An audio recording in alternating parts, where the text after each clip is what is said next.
Good morning, class. We are now in our distillation setup. So as what I have said yesterday, I will show you the workings of this apparatus setup here. So as what I've said, this is our simple distillation setup, which we can use to purify or to extract active ingredients like volatile oils. Simple distillation setup can also be used to separate miscible liquids.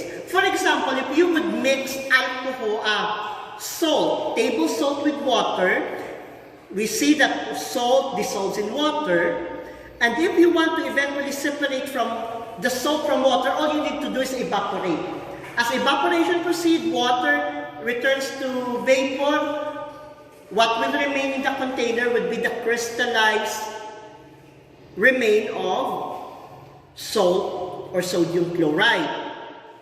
But in the case of alcohol in water, like 70% isopropyl or ethyl alcohol, we cannot simply do evaporation because as we evaporate water, along with it are the alcohol being evaporated as well, be it ethanol or isopropyl alcohol. So you cannot simply do evaporation to separate two miscible or soluble liquids. So we use the term miscible if we're talking about liquids. We use soluble if we're talking about the solute, which is solid, dissolved in a liquid medium. But if we're talking of liquid to liquid, we use the term miscible. So alcohol is miscible in water. Simple evaporation would not work to separate these two components of the mixture. Instead, we use simple distillation. Here we have 70% ethyl alcohol.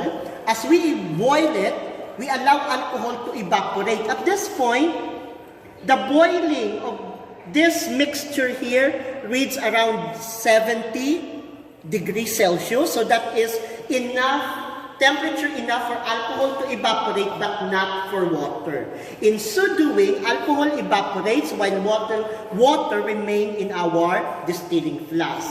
So here, as vapors of alcohol pass through our condenser, okay, we have flowing water here to constantly cool the vapors of alcohol so that we can collect that in this receiving end. You see the droplets of alcohol being condensed back from vapor to liquid form. Okay, so more or less we are collecting here a refined ethanol. It is, which is much higher in percentage compared with the one we have in our boiling flask. So more or less, this refined alcohol would have around 95 to 98% purity. To really come up with absolute or 100% ethanol, we will do some drying procedures later on using copper sulfate as our drying agent for alcohol. Okay, I will demonstrate to you that procedure in a little while. For now, again, this is our simple distillation setup, allowing us to separate two miscible liquid components of a mixture.